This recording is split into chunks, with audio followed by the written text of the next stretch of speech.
আলহামদুলিল্লাহি রাব্বিল আলামিন ওয়াসসালাতু ওয়াসসালামু আলা সাইয়্যিদিল মুরসালিন আম্মা বা'দ ফাআউযু বিল্লাহি মিনাশ শাইতানির রাজীম বিসমিল্লাহির রহমানির রহিম আসসালাতু ওয়াসসালামু আলাইকা ইয়া রাসূলুল্লাহ ওয়া আলা আলিকা ওয়া আসহাবিকা ইয়া হাবিবাল্লাহ আসসালাতু ওয়াসসালামু আলাইকা ইয়া নবিয়্যাল্লাহ ওয়া আলা আলিকা ওয়া আসহাবিকা ইয়া নূরাল্লাহ। মাদানী চ্যানেলের দর্শকবৃন্দ, স্পেশাল অনুষ্ঠান নিয়ে হাজির হয়েছি যার নাম অক্ষম কিন্তু অপারগ নয়। যে যেখান থেকে আমাদের সাথে যুক্ত হয়েছেন আপনাদের সবাইকে আবারও জানাচ্ছি ঈদুল আজহার অনেক অনেক শুভেচ্ছা এবং মোবারকবাদ। গত পর্বে হয়তোবা যারা আমাদের সাথে যুক্ত ছিলেন দেখেছেন যে আমরা একজন ইসলামী ভাই আমাদের অনুষ্ঠানে এনেছিলাম এবং ওনার ব্যক্তিগত জীবন নিয়ে এবং ওনার যে অক্ষমতা আছে সেটা নিয়ে আমরা কিছু আলোচনা করেছি এবং ওনার মাশাআল্লাহুল কারীম যে জজবা, উৎসাহ, উদ্দীপনা সেটা আমরা দেখতে পেয়েছি। তো আজকেও ইনশাআল্লাহুল কারীম একজনের সাথে আপনাদেরকে পরিচয় করিয়ে দিব। ইনশাআল্লাহ কিছুক্ষণ পরই আমি পরিচয় করিয়ে দিব। তোমাদের চ্যানেলের দর্শকবৃন্দ, আমাদের এই অনুষ্ঠানটি করার উদ্দেশ্য হচ্ছে যে আমরা যাতে জীবনকে থামিয়ে না দেই। যে অবস্থানে আছি, যে অবস্থায় আছি, যেমনই আছি, যাতে সদা সর্বদা আল্লাহ তাআলার উপর ভরসা রেখে জীবনের চাকাকে ঘোরাতে থাকি, জীবনের চাকাকে যাতে আমরা বন্ধ না করি। কেননা এই জীবন সংক্ষিপ্ত এবং এই সংক্ষিপ্ত জীবনে যদি আমরা কোনো হারাম পথ বেছে নেই বা এমন কোনো পথ বেছে নেই যে পথে চললে আল্লাহ তার রাসূল রাজি থাকবে না, সন্তুষ্ট থাকবে না, তাহলে আমি সক্ষম হই বা অক্ষম হই, আমার পরবর্তী জীবন সুন্দর হবে না। কেননা যারা সক্ষম তারাও জান্নাতে যেতে চায়, যারা অক্ষম তারা কি জান্নাতে যেতে চায় না? তারাও জান্নাতে যেতে চায়। জান্নাত তো সবার জন্য, যারা নেক আমল করবে, নেক কাজ সম্পাদন করবে। মনে রাখবেন, জান্নাতের মধ্যে কোনো অক্ষম ব্যক্তি থাকবে না। জান্নাতের মধ্যে না কোনো বোবা থাকবে কাউসার ভাই, না কোনো অন্ধ ব্যক্তি থাকবে, না কোনো হাত পা নেই এমন কোনো ব্যক্তি, সবাই পরিপূর্ণ সুস্থ থাকবে। পরিপূর্ণ সুস্থ মানুষই জান্নাতে থাকবে। অর্থাৎ দুনিয়াতে অক্ষম থাকলেও জান্নাতে গিয়ে কিন্তু সে পরিপূর্ণ সুস্থ মানুষ হিসেবেই সেখানে বিরাজমান করবে। আল্লাহ তাআলা আমাদের সবাইকে সুস্থ থাকার তৌফিক দান করুক। আসুন দরুদে পাকের একটি ফজিলত শুনে নেই। আমাদের প্রিয় নবী রাসূলে আরবি হুজুর পুন্নূর সাল্লাল্লাহু আলাইহি ওয়াসাল্লাম ইরশাদ করেন, যে ব্যক্তি আমার উপর দৈনিক 50 বার দরুদে পাক পাঠ করবে, কাল কিয়ামতের দিন আমি তার সাথে মুসাফাহা করব। সল্লু আলাল হাবিব সাল্লাল্লাহু তাআলা আলা মুহাম্মদ সাল্লাল্লাহু তাআলা আলাইহি ওয়াসাল্লাম সালাতাম ওয়া সালামান আলাইকা সাইয়্যিদি ইয়া রাসূলুল্লাহ। মাদানী চ্যানেলের দর্শকবৃন্দ, আজকে আমাদের সাথে মোবাল্লিকে দাওয়াত ইসলামী হিসেবে আবারও উপস্থিত হয়েছেন মাশাআল্লাহ আমাদের কাউসার ভাই। এত ব্যস্ততার মধ্যেও উনি আমাদেরকে সময় দিয়েছেন। আল্লাহ কারীম ওনার সময় দেয়াকে কবুল করুক। এবং আমাদের সাথে আরেকজন ইসলামী ভাই আছেন, আসুন ওনার সাথে আপনাদের পরিচয় করিয়ে দেই। আসসালামু আলাইকুম ওয়া রাহমাতুল্লাহি ওয়া বারাকাতুহু। ওয়া আলাইকুম আসসালাম ওয়া রাহমাতুল্লাহি তাআলা ওয়া বারাকাতুহু। কেমন আছেন ভাইজান? আলহামদুলিল্লাহ।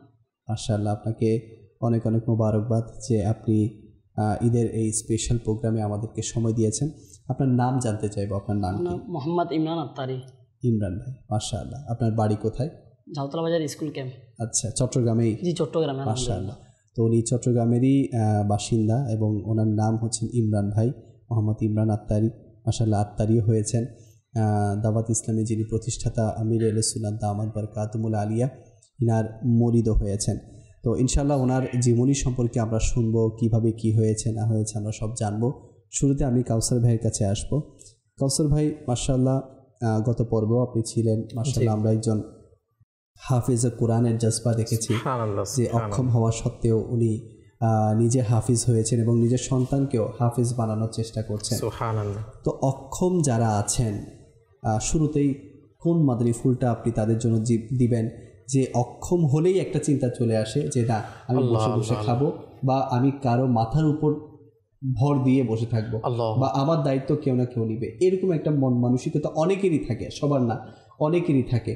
তো এই বিষয়ে তাদেরকে আপনি কি মাদানী ফুল দিবেন? সেক্ষেত্রে কুরআনুল কারীমের মধ্যে এই বিষয়ে এসেছে এবং আমার নবী সাল্লাল্লাহু আলাইহি ওয়াসাল্লামের জীবনী থেকে আমরা এটা পাই আল্লাহ পাক বান্দাকে বিভিন্নভাবে পরীক্ষা করবেন। কিতাবের মধ্যে এটাও এসেছে, কাউকে সম্পদ দিয়ে পরীক্ষা করবেন, সে ওই সম্পদ কতটুকু হালালভাবে এবং ওই সম্পদটা কতটুকু আল্লাহর রাস্তায় দান করছেন।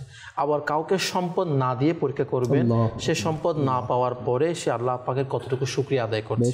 আবার কাউকে সুস্থ শরীর দিয়ে আল্লাহ পাক পরীক্ষা করবেন, সেই সুস্থ শরীর পেয়ে আল্লাহ পাকের কতটুকু ইবাদত করছে, সে হাত দিয়ে, সে চোখ দিয়ে, সে পা দিয়ে, সে আল্লাহ পাকের রাস্তায় কতটুকু সে জিনিসগুলো ব্যবহার করছে।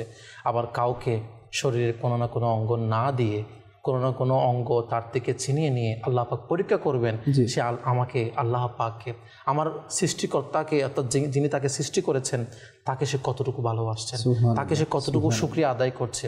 কেননা আপনি একটা কথা বলেছেন, জান্নাতে তো সবাই সুস্থ শরীরে থাকবে। যদি আসলে কি কোনো বান্দাকে আল্লাহ পাকের ইচ্ছা থাকতো যে তাকে কোনো না কোনোভাবে রাখার, তো জান্নাতে তো সে অবশ্যই তার পা থাকতো না বা চোখ থাকতো না, অক্ষমই থাকতো। কিন্তু আল্লাহ তাআলার ইচ্ছা তো যেন সবাই সুস্থ থাকে, সবাই সম্পূর্ণ শরীর সুস্থ থাকুক।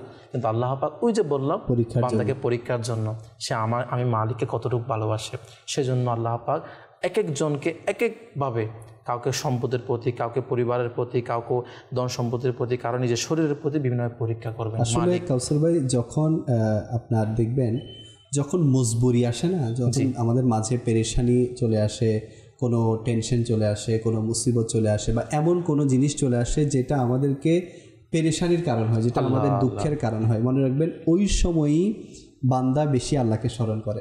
নতুবা আপনি দেখবেন যারা আরামায়েশে থাকে তারা কিন্তু আল্লাহ বিল্লাহ খুব কমই করে। যারা খুব অট্টালিকায় থাকে বড় বড়, যারা ধনবান, যারা সম্পদশালী, এরা কিন্তু আল্লাহ বিল্লাহ একটু কমই করে। তো আল্লাহ তাআলার স্মরণ বেশি তারাই করে যারা দেখবেন একটু দুনিয়ার বিভিন্নভাবে গ্রেফতার আছে, দুনিয়ার পেরেশানিতে গ্রেফতার, বা শারীরিকভাবে গ্রেফতার, বিভিন্ন ধরনের পেরেশানিতে তারা আছে। সেজন্য হুজুর যারা আল্লাহ পাকের নেককার বান্দা ছিল, আউলিয়া কেরাম ছিল, তারা আল্লাহ পাকের দরবারে দোয়া করতো, হুজুর আমাকে, আল্লাহ আমাকে বিপদ দাও। কারোতে গায়ে জ্বর হয়েছে, এক আল্লাহ থেকে বলছে, হুজুর আমাকে আল্লাহ আমাকে আরো গায়ে জ্বর আরো বাড়িয়ে দাও। দোয়া করছে যেন গায়ে জ্বর অবস্থা যেন তার মৃত্যু আসে, এমনও হয়েছে তার দোয়াও কবুল হয়েছে, গায়ে জ্বর অবস্থা তার মৃত্যুও হয়েছে। তারা অভাবকে, বিপদকে, মুসিবতকে আল্লাহ পাকের দরবার থেকে চেয়ে নিত, কারণ আপনি যেটা বলেছেন এই অবস্থায় আল্লাহ পাকের জিকির বেশি হয়। কিতাবের মধ্যে এসেছে না কাউসার ভাই, যদি একটা কাঁটাও বিধে পায় মধ্যে, সে সময়ও ধৈর্য ধারণ করতে বলা হয়েছে, কেননা সেটাও কিন্তু গুনাহ মাফ হওয়ার একটা মাধ্যম বলা হয়েছে। তো আমাদের মাঝে যদি কখনো কোনো শারীরিক অক্ষমতা চলে আসে, অনেক সময় হতে পারে সে জন্মগতভাবেও হতে পারে, আবার মাঝপথে এসে অ্যাক্সিডেন্টও হতে পারে, জীবনের বিভিন্ন সময় এসে অ্যাক্সিডেন্টের শিকারও হতে পারে। তো যে কোনো অবস্থায় যদি আমরা ধৈর্য ধারণ করি, তাহলে দেখবেন এটার আজর, এটার প্রতিদান, এটার সওয়াব অনেকাংশে বেড়ে যায়। খুব সুন্দর বলেছেন যে আল্লাহ বান্দাদেরকে পরীক্ষা করে, তো এই পরীক্ষায় যে কামিয়াব হয়ে যাবে, মনে রাখবেন কেউ ক্লাস 9 ফাইনাল পরীক্ষায় যদি পাশ করে, সেই তো ক্লাস 10-এ ওঠে। এখন যদি পাশই না করে, তাকে তো আগের জায়গায় রেখে দেওয়া হয়। এখন আল্লাহ তাআলা আমাদেরকে দুনিয়াতে পাঠিয়েছেন পরীক্ষার জন্য। কিতাবের মধ্যে এটাও এসেছে, বিপদ বালা মুসিবত বান্দার কাছে এজন্যই আসে বান্দার মর্যাদাকে বাড়িয়ে দেওয়ার জন্য। সুবহানাল্লাহ, সুবহানাল্লাহ। আচ্ছা, আমি আমাদের ইমরান ভাইয়ের কাছে যেতে চাই। তো ইমরান ভাই, মাশাআল্লাহ, আপনি আমাদের অনুষ্ঠানে উপস্থিত হয়েছেন। তো আপনার কি সমস্যা, যদি আমাদের মাদানী চ্যানেলের দর্শকদেরকে বলতেন। আমার সমস্যা, আমি যখন অফিসে যাচ্ছিলাম তখন একটা গাড়ি দুর্ঘটনা অ্যাক্সিডেন্টে আমি আহত হয়েছিলাম। তো আমাকে মেডিকেলে নিয়ে গেছে, তারপরে পাটা ছিল কাটা দেওয়া হয়েছে। আল্লাহু আকবার, আল্লাহু আকবার। অর্থাৎ আপনার ডান পাটা আমার কাটে দিচ্ছে, ডান পাকে কাটা হয়েছে। তো এটা মানে আপনার কত বছর বয়সে হয়েছে? প্রায় বয়স তখন আমার 23 ছিল। আচ্ছা, অর্থাৎ আপনি জন্ম থেকে সুস্থ ছিলেন। মাদানী চ্যানেলের দর্শকবৃন্দ দেখুন, কেমন একটা মানে বিষয় না, যদি একটু এটা আমরা আমাদের জন্য চিন্তা করি যে আমরা অনেক বছর সুস্থ ছিলাম, মাঝপথে এসে আমি এমন একটা দুর্ঘটনার শিকার হলাম যে আমি মানে আর সক্ষম নই, আমি অক্ষম। তাহলে দেখেন ওই সময় আমার আপনার অবস্থা কেমন হতো। আজকে ইমরান ভাই 23টা বছর সুস্থতার সাথে জীবন করেছেন। হুজুর 23 বছর আপনি মাশাআল্লাহ সুস্থ ছিলেন, তো ওই সময়ও তো নিজেই ইনকাম করেছেন না? মাশাআল্লাহ, উনি নিজেই রুজি রোজগার করেছেন, উনি হালাল পথে হেঁটেছেন, হালাল ইনকাম করেছেন। আপনি অসুস্থ হওয়ার আগে যে জীবন ছিল, আমি আপনার কাছে অনুষ্ঠান শুরু হওয়ার আগেও কথা বলেছিলাম, আপনি বলেছিলেন যে আপনি সুস্থ যখন ছিলেন তখন আমাদের বিভিন্ন কোর্স করেছিলেন। জি আলহামদুলিল্লাহ। কি কি কোর্স করেছেন যদি আপনি একটু মাদানী চ্যানেল দর্শকদেরকে বলতেন? 63 দিন কোর্স করেছিলাম। 63 দিনের কোর্স, মাশাআল্লাহ। তো এই 63 দিনের কোর্স করে আপনি কি কি শিখলেন, কি কি জানতে পারলেন, একটু যদি জানাতেন আমাদের। আলহামদুলিল্লাহ এখানে আমি নামাজের উজুর ফরজ, গোসল ফরজ, মাশাআল্লাহ, মানে অনেক কিছু আলহামদুলিল্লাহ এখানে শিখেছি।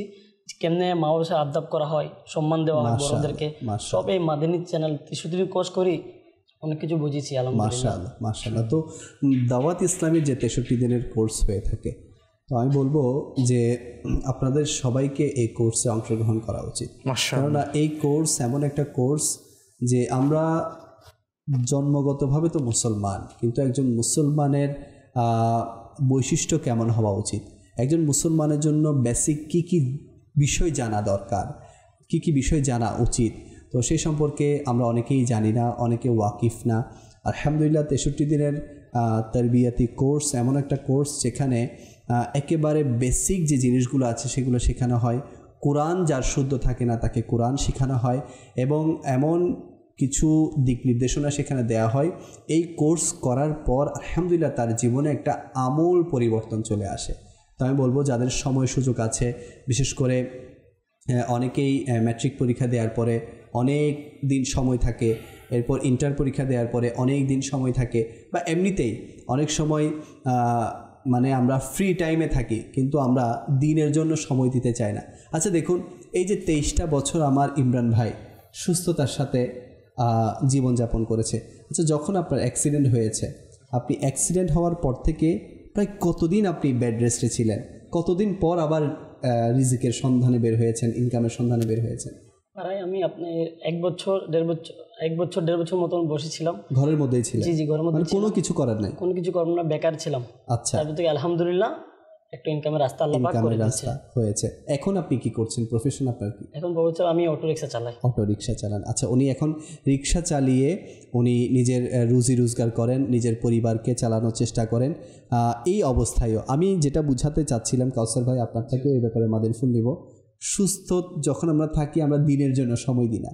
এই যে ইমরান ভাই অসুস্থ হয়েছেন, আচ্ছা হঠাৎ একটা দুর্ঘটনা ঘটে গেল, 1-1.5 বছর কম কিন্তু সময় না, হ্যাঁ আসলে কম সময় না। এই যে আমরা চিন্তা করি আমি যদি কাফেলাই চলে যাই আমার কি হবে, ব্যবসা বাণিজ্য কি হবে, চাকরি বাকরি কি হবে।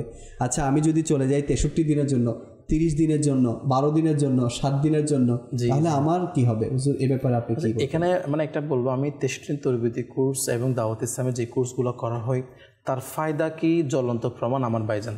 সুবহানাল্লাহ। কারণ হচ্ছে যে এই ধরনের বয়সের মধ্যে এরকম হঠাৎ কোনো অ্যাক্সিডেন্টের কারণে হাজার এমন যুবক আছে সে তার জীবনের আশাকে ছেড়ে দেয়, সে তার জীবনের লাইফস্টাইলের মুডটাকে অন্যদিকে ঘুরিয়ে নেয়। ইভেন এমনও আছে অনেকে হারাম পথে চলে যায়, যেটা তার ইসলামের জন্য শরীয়তে তাকে জায়েজ বলেনি, কিন্তু কিতাবের মধ্যে দেখেন এবং আজকে আমার হুজুরের এই বিষয়টা দেখেন, হয়তো এমনও হতে পারে যে ইনার 63 তরবিয়তি কোর্সে যাওয়া, ওইখানে যে তরবিয়ত, ইসলামী যে মাইন্ড হওয়া, ইসলাম আমাকে সঠিক পথে চলার যে বিষয়, ইসলাম আমাকে কষ্ট হলেও পরিশ্রম করার যে বিষয়, ইসলাম আমাকে কষ্ট হলেও হালাল পন্থা ইনকাম করার যে ফজিলত, এটা উনি জেনেছে, ওইখানে গিয়ে শিখেছে। আল্লাহ পাকে দয়ে ওই মাইন্ডটা ওনার হয়েছে যে আমার একটা পানে কি হয়েছে, আমি আলহামদুলিল্লাহ ঘরের কর্তা হয়েছে, আমি আমার পরিবার ভরণ পোষণ করার চেষ্টা করব। এটা জ্বলন্ত প্রমাণ মনে হয় আমার ভাইজান আজকে, মাশাআল্লাহ। তো এই জন্য, এবং এখানে আরেকটা পয়েন্ট, সেটা হচ্ছে যে আমার ভাইয়ের মতো অনেকে এমন আছে হুজুর যারা এইরকম হঠাৎ অ্যাক্সিডেন্টের কারণে, আমার ভাই যে কিন্তু ঘরের কর্তা, আপনার পরিবারের মধ্যে ইনকামের জন্য যে মানে আপনি তো ছিলেন একজন যিনি কি করতেন, ইনকামের করার, এর আগেও কে করতো ইনকাম? এর আগে আমার আব্বু করতো, এখন উনি অসুস্থ তো আমি চালাচ্ছি আলহামদুলিল্লাহ। মানে এক কথা বলা যায় ইনি ঘরের কর্তা না, মানে ইনার তো উনি সুস্থ ছিল, এখন তো অসুস্থ অবস্থায় পরিবারের হাল ধরেছে। আমি এটা বলতে চাচ্ছি যে আমাদের মধ্যে অনেক এমন আছে যারা ঘরের কর্তা রয়েছে, কিন্তু এরপরও সুস্থ শরীর থাকার পরও তারা ঘরের কর্তা হিসেবে যে দায়িত্বটা পালন করছে না। আর আমার ভাইজান আলহামদুলিল্লাহ অ্যাক্সিডেন্ট হওয়ার পরেও হাল ছেড়ে দেয়নি। ইনি অ্যাক্সিডেন্ট হওয়ার পরেও এমনও তো হতে পারতো অনেকে যে অ্যাক্সিডেন্ট হয়েছে, এখন ইনি ঘরে বসে থাকতো, পরিবারের সবাই চিন্তার মধ্যে পড়ে যেত, আর পরিবারের লোকরা তাকে গিয়ে জোর করে বলতে পারতো না, কিন্তু ইনি সেটাকে আলহামদুলিল্লাহ পজিটিভলি নিয়েছে এবং ইনার যে চিন্তা চেতনা, যে মন মানসিকতা, এটাকে তিনি হাল ছেড়ে দেননি। আল্লাহ পাকের রাস্তায় হালাল আসান রিজিকের তিনি কি আলহামদুলিল্লাহ যে চিন্তাধারা, কিতাবের মধ্যে এটাও আছে, যার সন্ধ্যা এমনভাবে হয় সে সারাদিন পরিশ্রম করলো, পরিশ্রম করতে করতে সন্ধ্যা আসলো, ওই সন্ধ্যাটা তার জীবনের মাগফিরাতের মাধ্যম হয়ে আসে। তাহলে এইরকম কষ্ট করে পরিশ্রম করে এরকম অক্ষম অবস্থায়ও হালাল আসান রিজিকের তালাশে নেমে যাওয়া, এটা কত বড় সৌভাগ্যের ব্যাপার। সুবহানাল্লাহ, সুবহানাল্লাহ। তো এই জন্য আমরা সক্ষম হই বা অক্ষম হই, আমাদেরকে সদা সর্বদা হালালের চিন্তাটাই মাথায় রাখতে হবে, হারাম থেকে নিজেকে বাঁচতে হবে। কেননা আমরা এটা সবাই মানি যে আল্লাহ হচ্ছে রাজ্জাক, আল্লাহ রিজিক দেনেওয়ালা। আল্লাহ একটা পাখিকেও রিজিক দিয়ে থাকে, একটা পিঁপড়াকেও রিজিক দিয়ে থাকে, যে পশু পাখিরা কথা বলতে পারে না তাদেরকেও রিজিক দিয়ে থাকে। তো আমরা তো আশরাফুল মখলুকাত, আমরা তো সমস্ত সৃষ্টির মধ্যে শ্রেষ্ঠ। তো আমাদেরকে কেন আল্লাহ পাক রিজিক দিবেন না? মনে রাখবেন, আমরা যতটুকুই চেষ্টা করব ততটুকুই আমাদেরকে আল্লাহ তাআলা প্রদান করবেন। আর বান্দার রিজিক এটা বান্দা যেখানেই থাকুক না কেন সেটা আসবেই আসবে। তো এই জন্য আমরা হালাল পন্থায় যদি ইনকাম করি তাহলে কাল কিয়ামতের দিন আমরা বেঁচে যাব। আর যদি আমরা হারাম পন্থায় ইনকাম করি তাহলে আমরা কিয়ামতের দিন ফেসে যাব। বান্দার এমন কিছু গুনাহ আছে যেগুলো নামাজের মাধ্যমেও কাফারা হয় না, আল্লাহু আকবার, কিন্তু ওই গুনাহের কাফারা হয় একমাত্র কেউ যখন হালালভাবে ইনকাম করে পরিশ্রম করে, ওই পরিশ্রমের মাধ্যমে তার ওই গুনাহের কাফারা হয়ে যায়। আল্লাহু আকবার, আল্লাহু আকবার। আমরা কেনই বা আজকে যারা এনার থেকে, আজকে আপনাদের মাশাআল্লাহ গত অনুষ্ঠানে মাশাআল্লাহ এক ধরনের একটা এপিসোড টিম ছিল, আজকে এনার থেকে আমার মনে হচ্ছে এমনও হাজারো যুবক আছে হুজুর যারা এইরকম মাঝপথে এসে বিভিন্ন বিপদের সম্মুখীন হয়ে যায়। কারো দুপা চলে যায়, কারো হয়তো দু চোখ চলে যায়, কারো হয়তো দু হাত চলে যায়, এরকম অসংখ্য আপনি দেখবেন অহরহ যারা অ্যাক্সিডেন্টের মাধ্যমে এরকম হয়ে যাচ্ছে। তাহলে তাদের কিন্তু আমার বাড়িতে একটা শিক্ষণীয় বিষয় যে আমার হয়তো মাঝপথে এসে আমার শরীরে এরকম অবস্থা হয়েছে, হাল ছাড়া যাবে না, বেশ হাল ছাড়া যাবে না এবং সবসময় চেষ্টা করতে হবে, চেষ্টা করে যেতে হবে। আমি ইমরান ভাইয়ের কাছ থেকে জানতে চাইবো, যখন আপনি অ্যাক্সিডেন্ট করেছেন, আপনি যখন অনেক দিন তো ঘরের মধ্যে ছিলেন, বেড রেস্টে ছিলেন, তো যখন আপনি বেড রেস্টে থাকতেন তখন আপনার কি মনে হতো যে আপনার জীবন কি এখানেই শেষ নাকি আরও আপনি সামনের দিকে আগাতে পারবেন? কি আপনার মানে খেয়াল আসতে একটু আমাদের সাথে শেয়ার করবেন? জীবন আলহামদুলিল্লাহ চেষ্টা ছিলাম তো শেষ হয় না, এখন আল্লাহর মতে আছে, আগায় যাবো ইনশাআল্লাহ। মাশাআল্লাহ, মাশাআল্লাহ। ফ্যামিলি থেকে সাপোর্ট পেয়েছেন কিনা? জি আলহামদুলিল্লাহ, ফ্যামিলি থেকে সব সাপোর্ট পেয়েছি, সবসময় সাপোর্ট পেয়েছেন। আচ্ছা, যখন আপনি 1-1.5 বছর পর সুস্থ হয়েছেন তখন আপনার মনের মধ্যে আসে নাই যে আপনি তো আগে এক জায়গায় কাজ করতেন, জব করতেন না, আগে এক জায়গায় জব করতেন, তো আপনি এটা খেয়াল আসে নাই যে এখন তো আমার একটা পা নেই বা আমি এমন অবস্থায় যে আমাকে কে জব দিবে? তো এরকম কোনো খেয়াল এসেছে কিনা যে আমি রোজগার কীভাবে করব? একটা টেনশন আসে না মানুষের, তো এরকম কোনো টেনশন আপনার হয়েছে কিনা? টেনশন ছিল, তারপরে আল্লাহর রহমতে সুস্থ হয়েছে আলহামদুলিল্লাহ। মানে কোনো একটা নিয়ত করছি যে কোনো না কোনো একটা কিছু হবে, তো দেখি একটা কর্ম একটা স্থান পাইছি, রিক্সা, অটো রিক্সা, মাশাআল্লাহ, সেটা দিয়ে আল্লাহর রহমতে চালাই, নিজেও খাই, মা বাবা খেলাম ইনশাআল্লাহ। সুবহানাল্লাহ, সুবহানাল্লাহ। এই যে দেখেন এই অবস্থায়ও নিজের মা বাবার চিন্তা করে। রাসেল ভাই, অনেক সুস্থ সন্তানরাও কিন্তু মা বাবার চিন্তা করে না।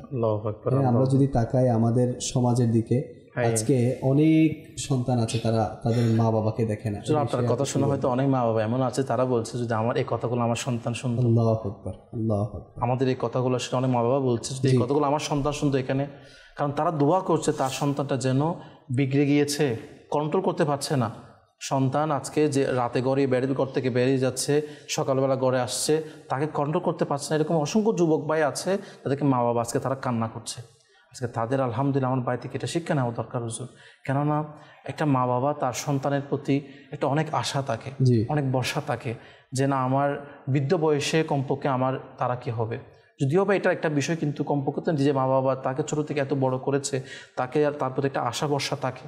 কিন্তু আমার অনেক যুবক ভাইরা আছে যারা এই বয়সে এসে তার মা বাবার হাল ধরে না। জি, এটা তাদের জন্য বিশেষ করে আপনি দেখবেন যে বিয়ের আগ পর্যন্ত তো মা বাবার দেখাশোনা করে, কিন্তু বিয়ের পর মানে পরিবেশটাই চেঞ্জ হয়ে যায়, তার ঘরের চিত্রটাই পাল্টে যায়। সে কেন জানি মানে এটাই চিন্তা করে যে না এখন তো আর আমার যেহেতু দায়িত্ব বেড়ে গিয়েছে, আমার সংসার হয়েছে, এখন আমি আমার সংসার দেখবো না মা বাবা দেখবো। তো এই ব্যাপারেও আপনি কিছু বলবেন যে সুস্থ মানুষ যেখানে একজন অসুস্থ ব্যক্তি নিজের মা বাবার কথা চিন্তা করছে, সেখানে আল্লাহ পাক তো আমাকে সব দিক দিয়ে সুস্থ রেখেছেন, তো এরপরও কেন এই চিত্র হয়ে যায়? এরপরও কেন আজকে আমাদের মানে যেগুলো বৃদ্ধাশ্রম আছে এগুলোতে মা বাবার ঠাঁই হচ্ছে? আল্লাহু আকবার, আল্লাহু আকবার। একটা বিষয় আছে হুজুর, মা বাবার এই যে বটবৃক্ষ, এই যে ছায়া, এটা যতদিন আছে ততদিন চলে যাওয়ার পরে বোঝা যায় এটা কত বড় নিয়ামত ছিল। এটা জ্ঞানেশ্বর হাজী ইমরান আত্মারিনিও বলতে তার থেকে গিয়ে জিজ্ঞেস করে দেখো আজকে যার বাবা নেই, আজকে যার মা নেই, সে মা বাবা কত বড় নিয়ামত ছিল। আজকে সে যখন নিজে কোনো কিছু খাওয়ার জন্য নিয়ে আসছে, যখন মায়ের মুখে কিছু তুলে দিতে পারছে না, বাবার মুখে কিছু তুলে দিতে পারছে না, সে জানে এই মা বাবা আমার জন্য কত বড় নিয়ামত ছিল। আপনি এখানে আজকে যারা এই বিষয়ে এসে ফেঁসে যায় বা সে যখন এই বিষয়ে এসে দ্বিধাদ্বন্দ্ব পড়ে যায়, তখন এখানে প্রশ্ন আসে, আমি আমার মা বাবাকে দেখার বিষয়ে আমি আমার মা বাবাকে বেছে নিব নাকি আমার ওয়াইফ আমার সন্তানকে বেছে নিব? এটা যখন একটা প্রশ্ন চলে আসে, মানে এটা কেমন সন্তান যে সন্তান এটা নিয়ে চিন্তাও করছে। আচ্ছা, এখানে একটা মানে জেহেনেরও বিষয় আছে। মাশাআল্লাহ, আমার হুজুর কোর্স করেছেন, নিশ্চয়ই ইমরান ভাই আপনি সেখানে যেখানে কোর্স আমাদের 63 দিনের কোর্স করেছেন, ওখানে নিশ্চয়ই আপনি এই জেহেন পেয়েছেন মা বাবার খিদমত করতে হবে। ওখানে তো আপনি মা বাবার বিষয়ে বয়ানও শুনেছেন নাকি? ওখানে তো আলহামদুলিল্লাহ এমন যে দাওয়াত ইসলামী যে গেছে সে বুঝে। আমি মাদিনী কায়দা পড়তে পারতাম না, তো আলহামদুলিল্লাহ ওখান থেকে আমি কোরআন শরীফ পড়তে জানবো ইনশাআল্লাহ। মাদিনী যে ইতিকাফ যে করেছে কোর্স সে জানে কোর্স মহব্বত কি, বরকত কি ওখানে। এই যে দেখেন, উনি অসুস্থ হওয়ার আগ থেকে মানে মা বাবার যে সম্মান করতে হবে, মা বাবার যে ইজ্জত করতে হবে, মা বাবাকে যে আদব করতে হবে, ওনাদের ভরণ পোষণের দায়িত্ব যে নিতে হবে, এই বিষয়ে কিন্তু উনি আগে থেকে জেহেন পেয়েছেন অসুস্থ হওয়ার আগেই। তো এই জেহেন পাওয়ার কারণে উনি অসুস্থ হয়ে যাওয়ার পর আর মা বাবাকে ছেড়ে দেয়নি। আচ্ছা, উনি তো বলতে পারতেন যে তোমরা এখন আমাকে কামাই করে এনে খাওয়াও, আমি এখন অসুস্থ হয়ে গেছি, আমি এখন ঘরে পড়ে থাকবো, স্বাভাবিক। এটা তো আমাকে তোমরা ইনকাম করে এনে খাওয়া, আমি কোথায় করব? বলতে পারতো আমি এত বছর চেষ্টা করেছি, এত বছর কষ্ট করেছি, এখন তো আমি আর পারবো না। এটা তো আমার ইচ্ছাই হয় নাই, এটা তো এখন মানে সব আল্লাহর ইচ্ছাই হয়েছে। এখন আমি কামাইতে পারবো না, তোমরা আমাকে চালাও। তো ভর না করে, মা বাবার উপর ভর না করে উনি এই সময়ে এসেও মা বাবার খিদমত করছে। সেজন্য বলা হচ্ছে সবচাইতে পবিত্র আহার হালাল, সবচেয়ে পবিত্র আহার হচ্ছে হালাল, যা তুমি নিজে উপার্জন করে খাও। আল্লাহু আকবার, আল্লাহ, সেটা অল্প হোক। এখানে বলা হয়েছে যা তুমি নিজে উপার্জন করে। আমরা আম্বিয়া কিরামদের জীবনে দেখি না যে ওনারা কি ছোট ছোট কাজ করতেন, আল্লাহু আকবার, কেউ কাটার কাজ করতেন, কেউ আপনার জমি চাষ, বিভিন্ন ক্ষেত খামার করতেন। এনারা আম্বিয়া ছিলেন। হ্যাঁ, দুনিয়ার মধ্যে যদি শ্রেষ্ঠতম মানুষ হয় তারাই হচ্ছেন শ্রেষ্ঠ। দোয়া করলে তো জান্নাত থেকে চলে আসতো না আমাদের জন্য, আমাদেরকে শিক্ষা দেওয়ার জন্যই হালাল পথে কিভাবে চলতে হবে, ক্ষুদ্র ক্ষুদ্র বিষয়েও যে হালালের মানে চিন্তা রাখা যায়। তো এই বিষয়গুলো আম্বিয়া কেরাম আলাইহিমুস সালাম আমাদেরকে শিখিয়েছেন, সাহাবায়ে কেরাম আলাইহিমুর রিদওয়ানদের জীবনী থেকে আমরা পেয়েছি। তো মাশাআল্লাহ, ইমরান ভাইও সেই হালালের চেষ্টায় উনি আছেন এবং নিজের পরিবারের ভরণ পোষণ করছেন। তো ইমরান ভাই মাশাআল্লাহ আমাদের সাথে উপস্থিত আছেন। ইমরান ভাইয়ের একটি শর্ট ডকুমেন্টারি আমরা রেডি করেছি, আসুন সেই শর্ট ডকুমেন্টারি আপনাদের সামনেও উপস্থাপন করি। জি। হালাল রিজিক দাও আমায়, ও হে আল্লাহ মহান, প্রিয় নবীর উসিলা দিলাম হে রহমান। হালাল রিজিক দাও আমায়, ও হে আল্লাহ মহান, প্রিয় নবীর উসিলা দিলাম হে রহমান। মাশাআল্লাহ, আপনারা দেখলেন যে ইমরান ভাই উনি রিক্সা চালায়। তো কিভাবে উনি রিক্সা চালায়, তো আজকে ভালো ভালো মানুষ বিভিন্ন জায়গায় মোড়ে মোড়ে বসে থাকে ভিক্ষা করার জন্য, কিন্তু আলহামদুলিল্লাহ এনার পা না থাকা সত্ত্বেও উনি ভিক্ষার জন্য হাত না বাড়িয়ে নিজের পরিশ্রমের মাধ্যমে ইনকামের জন্য উনি চেষ্টা করে যাচ্ছে। আল্লাহ তাআলা আমাদের সবাইকে হালাল রুজি ইনকাম করার তৌফিক দান করুক। আজকে দেখবেন সমাজের মধ্যে, জি আমি একটি বিষয় দিতে চাচ্ছি, ইনশাল্লাহ আপনার কথাও নিব।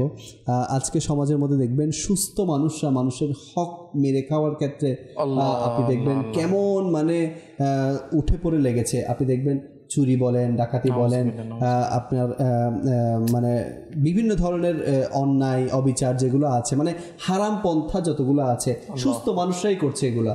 তো এগুলোর জবাবদিহিতা কি আমাদেরকে করতে হবে না? আল্লাহ, এটা হচ্ছে শুধু জবাবদিহিতা নিজের থেকে না, বরঞ্চ নিজের পরিবাররা এসেও কাল কিয়ামতের দিন তার কাছে সওয়াল করবে, তার কাছে প্রশ্ন করবে যে আপনি কেন এনে আমাদেরকে হারাম খাওয়াইছিলেন। তার পোশাক, তার সব কিছু তাকে প্রশ্ন করবে, আমি কেন আপনার হারামের মাধ্যমে বিদ্ধ হয়েছে। হুজুর এমনও কিতাবের মধ্যে এসেছে একজন ব্যক্তি এমনভাবে দোয়া করছে তার দোয়া কবুল করা হচ্ছে না।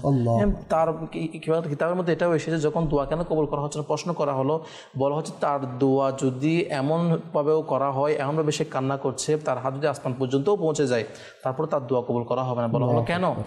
কারণ হচ্ছে তাই সে তো দোয়া করছে ঠিক, এত কান্না করছে দোয়া কবুল করার মতো, দোয়া কবুল করা হচ্ছে না এই জন্য কারণ তার ইনকাম ছিল হারাম। আর হারামের মাধ্যমে যার পোশাক, হারামের মাধ্যমে যার শরীর বৃদ্ধি হয়েছে, বলা হচ্ছে তার দোয়া কখনো কবুল করা হবে না। এবং কিতাবের মধ্যে এটাও এসেছে যে হারাম ইনকাম করলো, হারামভাবে আয় রোজগার করলো, যতক্ষণ পর্যন্ত সে হারাম ইনকাম তার পেটে থাকবে, আসমান জমিনের সকল ফেরেশতা তার উপর লানত দিতে থাকবে। এতগুলা ফেরেশতা, যার ফেরেশতা কোনো শেষ নেই, সে ফেরেশতারা ওই ব্যক্তির প্রতি লানত দিতে থাকবে।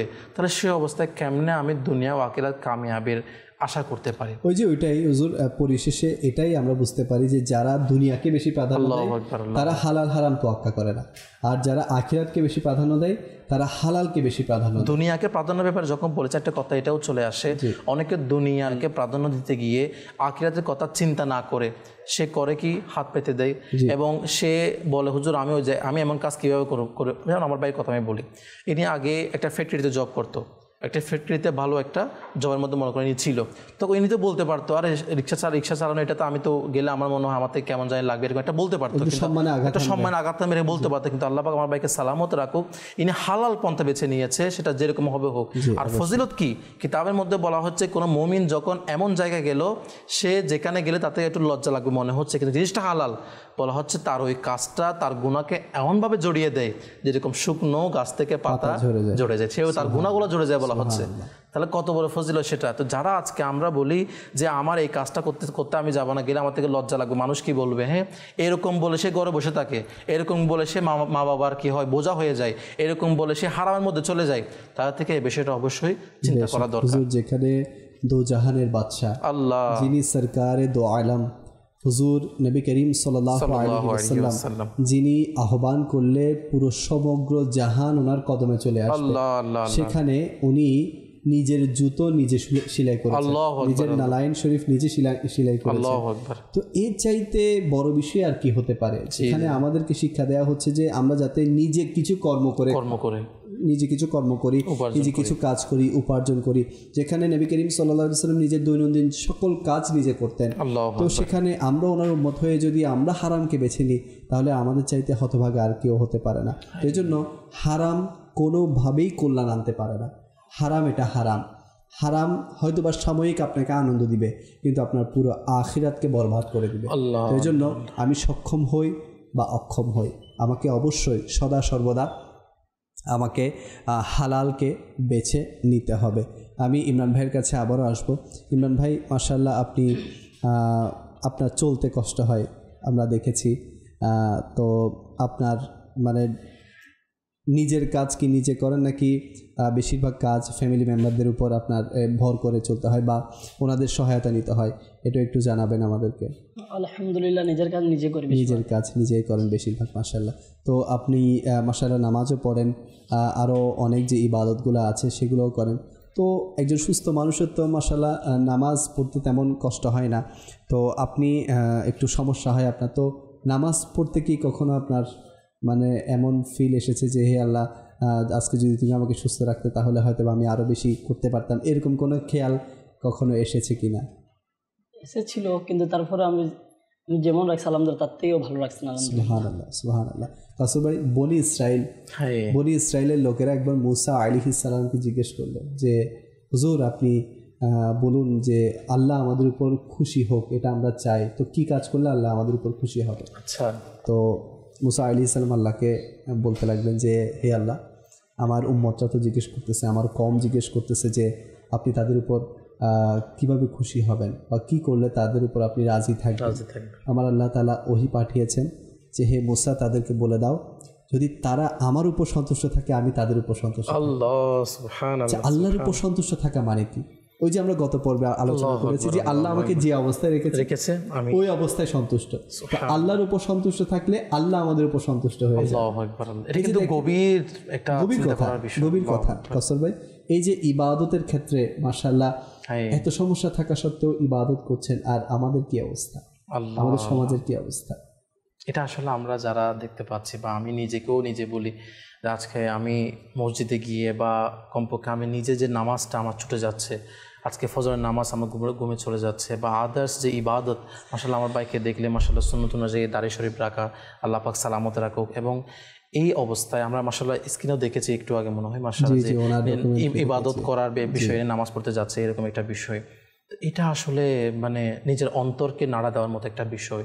যারা আজকে সুস্থ শরীর রয়েছে, আজকে আমি চাইলে খুব ইজিলি মনে করেন উজু করে নামাজ পড়ার একটা ইজি, যেটা আমার ফ্রেশ হওয়া সব কিছু, কিন্তু সেই জায়গায় আমার ভাই মাশাআল্লাহ আর অসংখ্য এরকম ইসলামী ভাই মুসলমান রয়েছে যারা এরকম একটা শারীরিক অবস্থার পরেও তারা আল্লাহ পাকের দরবারে দাঁড়ানো, যেটা মুমিনের মেরাজ, নামাজকে তারা ছাড়েনি। যেটা আপনি বলছিলেন একটু আগে, যে আল্লাহ পাকের সন্তুষ্টতে সন্তুষ্ট থাকা, যে আল্লাহ পাক আমাকে এই অবস্থায় রেখেছে। আল্লাহ পাক চাইলে তো আমার 2 পাই তো নিয়ে ফেলতে পারতো, আল্লাহ পাক চাইলে তো আমার 2 চোখ 2 পা 2 হাতে নিয়ে ফেলতে পারতো। কিতাবের মধ্যে এমন কিছু ঘটনা আছে যার কোনো 2 পাও নেই, 2 হাতও নেই, 2 চোখও নেই, এরপরেও আল্লাহ তাআলা ইবাদতকে ছাড়েনি। এমনও তো হতে পারতো না, কিন্তু আল্লাহ পাক আমাকে সুস্থ রেখেছে। আল্লাহ পাক আমাকে আল্লাহ বলার ক্ষমতাও দিয়েছে, আমার জবান আল্লাহ পাক বলার ক্ষমতা দিয়েছে।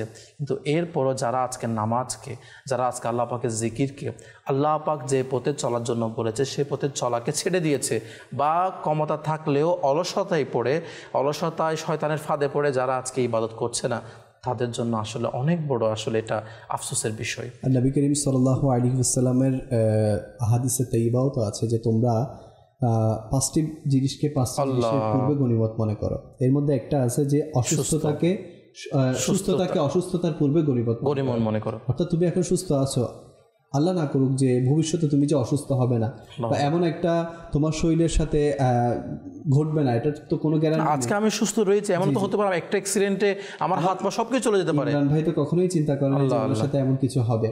সুস্থ জীবনই লিড করছিলেন। 23টা বছর উনি সুস্থ ছিলেন, 23 বছর পরে গিয়ে ওনার সাথে একটা অ্যাক্সিডেন্ট হয়েছে।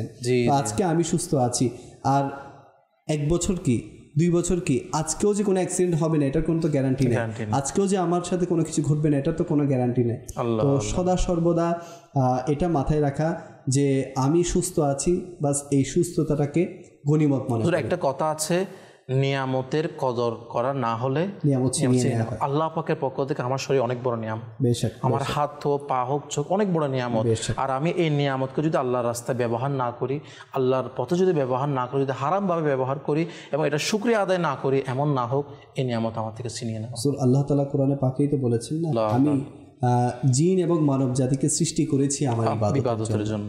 এখন আমি সক্ষম হই বা অক্ষম হই, অক্ষমদের জন্য তো ইবাদত মাফ নাই, মাফ আছে ভাই? না, মাফ তো নাই। তো ইবাদত তো করতে হবে। হ্যাঁ, আমি দাঁড়িয়ে পারছি না, বসে পারছি না, শুয়ে করি, তো যেভাবে আমার কন্ডিশন, বডির কন্ডিশন। আচ্ছা, এখন তো এটা বললেও সমস্যা, হুজুর অনেক সুস্থ মানুষরা এখন বসে নামাজ পড়ে, দেখা যায় যে তারা পুরো রাস্তায় হেঁটে হেঁটে আসে, কিন্তু মসজিদে আসলে তাদের চেয়ারের প্রয়োজন হয়। আসলে যারা হাকিকি অক্ষম, এদের জন্য শরীয়ত ছাড় দিয়েছে। তো যারা আমরা নিজেরাই নিজেদেরকে অক্ষম মনে করি, তো এরা তো আমরা নিজেদের মতো করে শরীয়তকে মানতে পারি না। তো আমাদের সদা সর্বদা ইবাদত করা দরকার, বিশেষ করে 5 ওয়াক্ত নামাজের প্রতি আমাদের বেশি খেয়াল রাখা দরকার। মাশাআল্লাহ ইমরান ভাই ইবাদতও করেন, নিজের হালাল ইনকামও করেন, এবং নিজের অক্ষমতাকে কখনো এটা প্রকাশ করতে দেয়নি যে আমি অক্ষম হয়েছি তো কি হয়েছে, আমার ইবাদত যাতে না ছুটে, আমার হালাল ইনকাম যাতে না ছুটে। আমি হুজুরকে জিজ্ঞেস করতে চাইবো যে দাওয়াত ইসলামীর যে দিনই কাজগুলো আছে ইমরান ভাই, যেমন আমাদের সাপ্তাহিক কাজ হয়, সাপ্তাহিক আপনার ইস্তেমা হয়, এরপর আমাদের 3 দিনের বিভিন্ন জায়গায় কাফেলায় সফর হয়, তো এগুলোতে কি আপনার যাওয়া হয় কিনা, বা আমাদের বিভিন্ন ইভেন্টের প্রোগ্রাম হয়, এগুলোতে যাওয়া হয় কিনা আপনার? এমনি আলহামদুলিল্লাহ দরস হয়, যেটা এশা নামাজে হোক, ফজর হোক, এটাতে আমি বসার চেষ্টা করি বেশিরভাগ। মাশাআল্লাহ, কিন্তু এখানে বসলে আপনি দরুদ শরীফ পড়তে পারি, কিছু নামাজের আছে, আবার কিছু সাহাবা কেরামের ঘটনা জানতে পারি, এখান থেকে অনেক কিছু। আবার মাদিনী কাফলা ইনশাআল্লাহ নিয়ত আছে করবো, মাশাআল্লাহ। অ্যাক্সিডেন্টের পর থেকে আপনি মাদানী কাফেলায় বা দিনী কাফেলায় কখনো যাওয়া হয় না, ইনশাআল্লাহ নিয়ত করেছি, নিয়ত করেছেন মাশাআল্লাহ। এই যে দেখেন দিনের কাজের জন্য ইনারও যে জজবা, যে না ও আসলে এগুলা চিন্তা করলে না অনেক কিছু পর্যবেক্ষণ করা যায়। সুস্থ মানুষেরও এত চিন্তা থাকে না, একজন অসুস্থ ব্যক্তির যে চিন্তা যে আমি দরসে বসি। দেখুন আমরা ফজরের নামাজই পড়ি না, আমরা ইশারের নামাজই পড়ি না, আমরা 5 ওয়াক্ত নামাজই পড়ি না অনেকে, কিন্তু উনি নামাজও পড়ছেন এবং বলছেন যে না আমি দরসেও বসি। দরসে বসলে কী লাভ, সেখান থেকে কিছু ইলমে দ্বীন হাসিল করতে পারি। আচ্ছা, উনি বিভিন্ন প্রোগ্রামেও যায় আমাদের, এরপর বলছেন যে কাফেলায় সফর করবে। যেহেতু আপনি দেখছেন ওনার কন্ডিশন আপনাদেরই সামনে, তো আমাদের মতো সুস্থ না, তো উনি যখন ওনার ইজি ফিল হবে বা উনি যখন যাওয়ার মতো শক্তি সামর্থ্য রাখবে তখনই উনি যাবেন, কিন্তু নিয়ত তো করেছেন উনি কাফেলা করবেন। তো আমরাও নিয়ত করি যে ইনশাআল্লাহ আমরাও কাফেলায় সফর করব। এখানে একটা বিষয় মাশাআল্লাহ আমি বলবো, সেটা হচ্ছে মাশাআল্লাহ আপনি এই বিষয়ে আশা করি একটু ব্রিফ করবেন। আমাদের দাওয়াত ইসলামীর এমন একটি বিভাগও আছে যেটি এরকম যারা স্পেশাল মনে করে বিভিন্ন ধরনের শারীরিকভাবে তাদের জন্য আলহামদুলিল্লাহ বিভিন্ন ধরনের তার যেটা অসুবিধা সেটাকে দাওয়াত ইসলামের সুবিধা করে দিয়ে কীভাবে তার কাছে ইলমে দ্বীন পৌঁছানো যায় বিভিন্নভাবে, এটা আলহামদুলিল্লাহ সারা বিশ্বে আলহামদুলিল্লাহ ডিপার্টমেন্টে কাজ চলছে। তো আলহামদুলিল্লাহ দাওয়াত ইসলামী এটা এমন একটা বিভাগ যেটার মাধ্যমে আলহামদুলিল্লাহ এরকম যারা আজকে আমরা যারা মানুষ যাদেরকে আমরা আজকে একটু আমরা অন্যভাবে দেখি তাদেরকে আজকে দাওয়াত ইসলামী আপন করে নিয়েছে। শুধু তাই নয়, আপনি মাশাআল্লাহ দাওয়াত ইসলামীর কথাই বলছেন। জি, তো দাওয়াত ইসলামী তো একটাই উদ্দেশ্য, আমাকে নিজের এবং সারা দুনিয়ার মানুষের সংশোধনের চেষ্টা করতে হবে। তো দাওয়াত ইসলামী শুধু সুস্থদের মাঝে কাজ করবে, অসুস্থদেরকে ছেড়ে দিবে এটা তো না। দাওয়াত ইসলামী চাচ্ছে আমার নবীর উম্মত যেখানে যেখানে আছে, সেটা সুস্থ হোক সেটা অসুস্থ হোক, তার পা থাকুক বা না থাকুক, তার হাত থাকুক বা না থাকুক, তার চোখ থাকুক বা না থাকুক, সে বলতে পারুক বা না পারুক। আপনি দেখবেন মাশাআল্লাহ আমাদের স্পেশাল পার্সনের যে ডিপার্টমেন্টটা আছে এটার কাজ বাংলাদেশেও চলমান। তো আমরা দেখেছি যে কথা বলতে পারে না, ইশারায় কথা বলে। তো আলহামদুলিল্লাহ আমাদের যিনি দায়িত্বপ্রাপ্ত ইসলামী ভাই আছেন উনি তাদেরকে ইশারায় ইশারায় নেকির দাওয়াত দেন। তো তাদেরকেও ইশারায় ইশারায় ওযু শেখানোর চেষ্টা করেন, তাদেরকেও নামাজ শেখানোর চেষ্টা করেন। আসলে দেখেন কথা বলতে পারা, যেমন আমাদের ইমরান ভাই উনি হয়তো বা পায়ের দিক দিয়ে অনেক কিছুটা সমস্যা, কিন্তু কথা তো বলতে পারছেন। কথা বলা এটাও কিন্তু আল্লাহ পাকের অনেক বড় একটা নিয়ামত। তো যারা কথাই বলতে পারে না তাদের তো আরো বেশি কষ্ট হয়, হয়তোবা তাদের অন্য কিছু সালামত আছে, কিন্তু যারা কথা বলতে পারে না তারা মানুষের সাথে কমিউনিকেশনে অনেক গ্যাপ হয়ে যায়। কিন্তু এর পরেও দেখেন দাওয়াত ইসলামী তাদেরকে ছাড়ছে না। দাওয়াত ইসলামী বলছে যে তুমি যেটাই হও কেন, তাদেরকে কি আপনার শরীয়তের উপর পাবন্দ হতে হবে না? অবশ্যই। তাদেরকে কি ইবাদতের মধ্যে পাবন্দ হতে হবে না? তাদেরকে কি আপনার হালাল ইনকাম করতে হবে না? সব কিছুই করতে হবে। এজন্য দাওয়াত ইসলামী মাথায় রেখেছেন যে না আমরা সুস্থ হোক বা অসুস্থ হোক, সক্ষম হোক বা অক্ষম হোক, সবাইকে আমাদেরকে নিয়ে চলতে হবে, সবাইকে নেকির দাওয়াত দিতে হবে, সবাইকে জান্নাতের পথে হাঁটা শেখাতে হবে, জান্নাতের পথের দিকে যাতে যায় সেদিকে তাদেরকে চালাতে হবে। তো এটাই হচ্ছে দাওয়াত ইসলামের মিশন ভিশন। তো আমি বলবো যে যারাই আছেন, যারা মাদানী চ্যানেলের দর্শক আছেন, আপনারা যদি আপনারা যারা সুস্থ আছেন তারা তো দাওয়াত ইসলামের বিভিন্ন দিনী কাজের সাথে সম্পৃক্ত হবেনই। বিশেষ করে আপনাদের জানাশোনা যারা অসুস্থ ব্যক্তি আছে, বিশেষ করে কথা বলতে পারে না, চোখে দেখতে পারে না, কাউসার ভাই আপনিও তো হয়তো বা জানেন যে আমাদের জামিয়াতুল মদিনা থেকে অন্ধ ইসলামী ভাই আলেমে দ্বীন হয়েছেন, আপনি নিজেও হয়তো বা দেখেছেন। সাথে এটাও বলেন যে আলহামদুলিল্লাহ অন্ধ ইসলামী ভাই কোরআনে পাকের হাফিজও হচ্ছে। সুবহানাল্লাহ। আলহামদুলিল্লাহ দাওয়াত ইসলামী ডিপার্টমেন্টের পক্ষ থেকে একেবারে সম্পূর্ণ মাদানী কায়দা থেকে নিয়ে ইভেন কোরআন কারীম পর্যন্ত এখন সামনে এভাবে সম্পূর্ণ যারা অন্ধ দ্বারা দেখতে পারে না তাদের জন্য যে সাইন ল্যাঙ্গুয়েজ বা ডিজিটাল ল্যাঙ্গুয়েজ বলে এটা দিয়ে সরাসরি কিতাব আমাদের প্রিন্ট করাবো না, সব কিছু রেডি, যারা এটার মাধ্যমে কোরআন পাকের হাফিজও হতে পারবে। সুবহানাল্লাহ সুবহানাল্লাহ। তো মেইন হচ্ছে জজবা, যদি জজবা থাকে সব কিছু সম্ভব, আর যদি জজবা না থাকে তাহলে কোনো কিছুই সম্ভব না। তো আমি বলবো যে আমাদের পরিবারের মধ্যে, আমাদের জানাশোনার মধ্যে বা আমাদের আত্মীয় স্বজনের মধ্যে এমন কেউ যদি থাকে ধরেন শারীরিকভাবে অক্ষম, হ্যাঁ, তো তাদেরকে আপনি দাওয়াত ইসলামের সাথে সম্পৃক্ত করতে পারেন। ইনশাআল্লাহ দাওয়াত ইসলামী তাদেরকে দ্বীনের জজবা দিবে, দ্বীনের উৎসাহ দিবে, দ্বীনের কাজ করার মন মানসিকতা সৃষ্টি করাবে। তো আমাদের এই অনুষ্ঠান মানে আপনাদের সামনে নিয়ে আসার এই একটাই মাকসাদ যে আমরা যাতে আল্লাহ তাআলা থেকে দূরে সরে না যাই। যে অবস্থায় আছি আমরা, যে অবস্থায় থাকি, আমরা যাতে আল্লাহ থেকে দূরে সরে না যাই, আমরা যাতে আল্লাহ পাকের নাফরমানিমূলক কাজের মধ্যে গ্রেফতার না হয়ে যাই। মানে আমি সক্ষম আছি বা অক্ষম আছি, বাস সদা সর্বদা আল্লাহর স্মরণ, সদা সর্বদা আল্লাহর হুকুম পালনে সচেষ্ট। তো আল্লাহ তাআলা আমাদের সবাইকে তৌফিক দান করুন। ইমরান ভাই আছেন আমাদের সাথে। ইমরান ভাই, আমি বলবো যে আপনি আপনার কিছু মানে ফিলিংস শেয়ার করুন মাদানী চ্যানেল দর্শকদেরকে, যারা মাদানী চ্যানেল দর্শকের মধ্যে অনেকে অনেক ধরনের অসুস্থ থাকতে পারে, তো তাদেরকে আপনি কিছু ফিলিংস শেয়ার করুন যে তারা আপনার থেকে কিভাবে অনুপ্রেরণা পেতে পারে, উৎসাহ পেতে পারে। উনিও আলহামদুলিল্লাহ যেমনি দাওয়াত ইসলামীতে থাকলে অনেক কিছু শিখতে পারবে, জানতে পারবে, যে ওখানে থাকলে আল্লাহর রহমত হবে, নিয়ামত হবে, মা বাবার খিদমত করলে আলহামদুলিল্লাহ আল্লাহ পাক অনেক উপর মতো জানিয়ে যাবে। যদি এরাও যাতে চলে আসে, হ্যাঁ উনিরা যেমনি চলে আসুক আলহামদুলিল্লাহ, আসে একবার দেখে যাক দাওয়াত ইসলামী কী জিনিস। শুধু একবার সপ্তাহে ইস্তিমায় আসতে পারে বা 3 দিন মাদিনী কাফলা করতে পারে, তো সেখান থেকে ওর জীবনে যেগুলো শেখা দরকার ফরজগুলো, ওগুলো ইনশাআল্লাহ হয়ে যাবে ওর থেকে। ওগুলো শিখতে পারবে, নিজেও ভালো থাকতে পারবে, অন্য ভাইদেরকেও শিখে ভালো রাখতে পারবে, মা বোনকেও শিখে ইনশাআল্লাহ।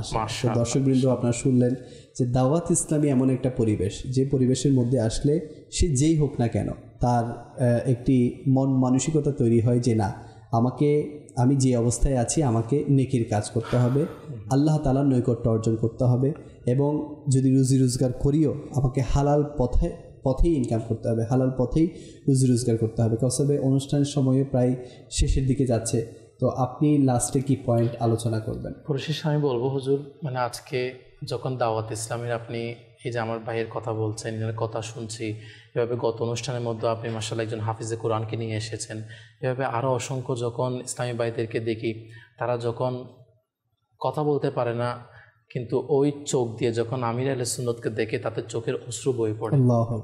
মানে এমন এমন আশিককে দেখেছি তারা মুখে বলতে পারে না, চোখে দেখতে পারে না, কিন্তু তাদেরকে আজকে আমির আহলে সুন্নত মদিনার মহব্বতে কান্না করা শিখিয়ে দিয়েছে। তাদের অন্তরের মধ্যে আজকে ইশকে মহব্বত, মদিনার মহব্বত, তাদেরকে আজকে ইসলামের শরীয়তের যে বিষয়গুলা, হালাল হারাম বেছে নেওয়া, ইসলামকে যে দিনের জ্ঞানটা বেছে নেওয়া, আজকে আমির আহলে সুন্নতের এই মদনী মহলে যখন কেউ আসে, এবং শুধু এমন কিছু মাদ্রাসা দেখে যা শুধুমাত্র স্পেশাল পার্সনদের জন্য, এমন হাফিজে কোরআনদের মাদ্রাসাতুল মদিনা, এমন জামিয়াতুল মদিনা যেখানে শুধুমাত্র আল্লাহ পাকের দয়া, যারা মানুষ সমাজ যাদেরকে নিচু বলে, যাদেরকে হেয় করে এক কোণে ফেলে রেখেছে, আজকে আমির আহলে সুন্নাত তাদেরকে তুলে এনে সর্বোচ্চ সম্মান দিয়ে তাদেরকে মানুষের কাছে তুলে ধরছে, তাদেরকে সম্মানের বড় আলিমে দিন বানিয়ে দিচ্ছে, তাদেরকে আজকে সমাজের মধ্যে হাফিজে কোরআন বানিয়ে দিচ্ছে, যারা আরও অন্যকে সুপারিশ করে জান্নাতে নিয়ে যাবে। আসলে যদি আপনি দেখেন যারা অক্ষম হয়ে যায়, বিভিন্ন সময় শারীরিক কোনো ত্রুটি বিচ্যুতি তাদের দেখা দেয়, তারা যতই নিজেকে নিচের দিকে নিয়ে যায়, হাত পাতা থেকে শুরু করে আপনার ফ্যামিলির মধ্যে বসে থাকা, ফ্যামিলির আরেকজনের উপর নিজের দায়িত্ব দিয়ে দেয়া, তো দেখবেন সমাজের মানুষের মাঝে সে কিন্তু অসম্মানিত হতে পারে। আর যখন সে নিজের এই শারীরিক অক্ষমতাকে কাটিয়ে নিজের পায়ে দাঁড়িয়ে যায়, সমাজের মানুষ তাকে সেলিউট। হুজুর আরেকটা বিষয় দেখেন, যখন কেউ এরকম অবস্থায় মানুষকে, যখন আমির আহলে সুন্নাত এমন একটা গেট আপ দিয়ে দিয়েছে, যে কোনো যুবক সে তাকে সালাম দিতে বাধ্য হয়, তাকে সম্মান করতে বাধ্য হয়, তার মুখের মধ্যে আলহামদুলিল্লাহ আজকে দাড়ি শরীফ নিয়ে এনে দিয়েছে। আমরা গত পর্বে দেখেছি যে হাফিজে কোরআন খোল করিয়ে দেওয়া, মানে যাকে আজকে সমাজে কেউ নিচে হিসেবে দেখে, এক কোণে ফেলে দেখে, হেউ করে দেখে, আর আজকে আমির আহলে সুন্নাতের দাওয়াত ইসলামে তাকে আজকে আলা বালা করে দিয়েছে। তো আমি বলবো যে আপনি যে অবস্থায় আছেন দাওয়াত ইসলামের সাথে সম্পৃক্ত হয়ে যান, ইনশাআল্লাহ দাওয়াত ইসলামী আপনাকে মদিনার মহব্বত দিবে, দাওয়াত ইসলামী আপনাকে আল্লাহ তাআলার মহব্বত অন্তরে সৃষ্টি করাবে, দাওয়াত ইসলামী আপনাকে নেকির পথে চালাবে, দাওয়াত ইসলামী আপনাকে দ্বীনের জজবা দিবে, দাওয়াত ইসলামী আপনাকে জান্নাতের পথে কিভাবে হাঁটতে হয় সেটা শেখাবে, দাওয়াত ইসলামী আপনাকে কবরের আযাব থেকে কিভাবে বাঁচতে হয় তা শেখাবে, দাওয়াত ইসলামী আপনাকে নিজের আখিরাত সুন্দর করতে কী কী করতে হবে তা শেখাবে, দাওয়াত ইসলামী আপনাকে জাহান্নাম থেকে কীভাবে বাঁচতে হবে তা শেখাবে। তো আমি আপনাদেরকে অনুরোধ করবো, আসুন না আমরা সক্ষম হই বা অক্ষম হই, আমরা দাওয়াত ইসলামের সঙ্গ লাভ করি, দেখবেন ইনশাআল্লাহুল কারীম আমাদের এই কাল এবং পরকাল দুইটাই আমাদের সুন্দর হবে, সফল হবে, এবং আমরা আমার নবী করিম সাল্লাল্লাহু আলাইহি ওয়াসাল্লামের পেছনে পেছনে জান্নাতুল ফেরদৌসে প্রবেশ করব। আল্লাহ তাআলা আমাদের এই প্রোগ্রামকে কবুল করুক, এবং বিশেষ করে আমাদের ইমরান ভাই আমাদেরকে সময় দিয়েছেন, এবং ওনার এই অসুস্থতার মাঝেও উনি যে এত কষ্ট করে দূর থেকে এসেছেন, এর জন্য আমি ওনাকে মোবারকবাদ জানাচ্ছি, মাদানী চ্যানেলের টিমের পক্ষ থেকে ওনাকে মোবারকবাদ জানাচ্ছি, এবং দোয়া করছি আল্লাহ পাক ওনাকে যতদিন হায়াত দিবেন, আল্লাহ পাক যাতে কারো মহতাজ না বানায়, আল্লাহ তাআলা সবসময় যাতে আল্লাহরই মুখাপেক্ষী রাখেন ওনাকে, সেই দোয়া আমরা করছি। এবং আল্লাহ তাআলা ওনার ভবিষ্যৎ জীবন যাতে উজ্জ্বল করে, সফল করে, এই দোয়া করছি। আল্লাহ তাআলা আমাদের সবাইকে সদা সর্বদা সুস্থতার সাথে ওনার ইবাদত করার সেই তৌফিক দান করুক। আমরা এখানেই শেষ করছি, আপনাদের সুস্থতা কামনা করে।